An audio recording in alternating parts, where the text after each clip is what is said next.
கனமழையின் காரணமாக மதுரை மாவட்டத்தில் பள்ளி கல்லூரிகளுக்கு இன்று விடுமுறை அறிவிக்கப்பட்டிருக்கிறது. அண்மை செய்தியாக திரையினில் பார்த்து வருகிறோம். மதுரையை நள்ளிரவு முதல் தொடர்ந்து கனமழை பெய்து வரக்கூடிய நிலையில் பள்ளி கல்லூரிகளுக்கு இன்று விடுமுறை அறிவிக்கப்பட்டிருக்கிறது. மாவட்ட ஆட்சியர் அதற்கான உத்தரவை பிறப்பித்திருக்கிறார். கூடுதல் தகவல்களை வழங்குவதற்காக செய்தியாளர் செல்வகுமார் இணைகிறார். செல்வகுமார், விரிவான தகவல். வடகிழக்கு பருவமழை தொடர்ந்து மதுரை மற்றும் மதுரை மாவட்டத்தில் சென்ற பகுதிகளில் கடந்த சில தினங்களாகவே அதனுடைய பாதிப்பின் காரணமாக மழை அவ்வப்போது பெய்து வருகிறது. மதுரை நகர் பகுதியில் பெரிய அளவில் கடந்த சில தினங்களாக மழைகள் இல்லை என்றாலும் கூட மாவட்டம் மற்றும் அதனை சுற்றி இருக்கின்ற மாவட்டங்களில் கடுமையான மழை பெய்து வருவதால் மதுரைக்கு வரக்கூடிய குறிப்பாக வைகை ஆற்றில் வரக்கூடிய தண்ணீருடைய அளவு அதிகமாக இருக்கிறது. இதன் காரணமாகத்தான் கடந்த சில தினங்களாகவே வைகை ஆற்றின் அருகே யாரும் பொதுமக்கள் செல்லவோ குளிக்கவோ கூடாது என எச்சரிக்கை விடுக்கப்பட்டிருந்தது. இந்நிலையில் கடந்த 2 தினங்களாக மதுரை நகர்ப்பகுதிகளில் பெரிய அளவில் மழை இல்லை.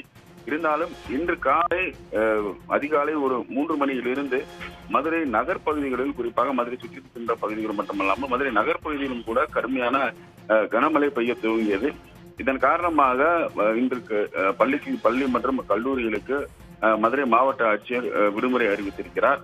குறிப்பாக இந்த கொரோனா பரவல் அதிகம் இருக்கின்ற காரணத்தினாலும் அதே போன்று இந்த மழையினால் வரக்கூடிய அந்த நோய்கள் அதிக அளவில் வந்துவிடக்கூடாது என ஏற்கனவே எச்சரிக்கை விடுக்கப்பட்டிருக்கின்ற நிலையிலும் பள்ளிகளுக்கு செல்லக்கூடிய மாணவர்களுக்கு இந்த நடைமுறைகளை, அது குறிப்பாக கொரோனா நடைமுறைகளை பின்பற்ற வேண்டும் என்ற மாவட்ட ஆட்சியரும் அதிகாரிகள் நிலையில் கூடுதல் பாதுகாப்பின் அடிப்படையில் இந்த நடவடிக்கை எடுக்கப்பட்டிருப்பதாக தெரிவித்திருக்கிறார். அது மட்டுமல்ல, ஆற்றில் தண்ணீர் அதிகமாக செல்லக்கூடிய நிலை ஏற்படும் என்பதால் இந்த நடவடிக்கை எடுக்கப்பட்டிருப்பதாக தெரிவிக்கப்பட்டது.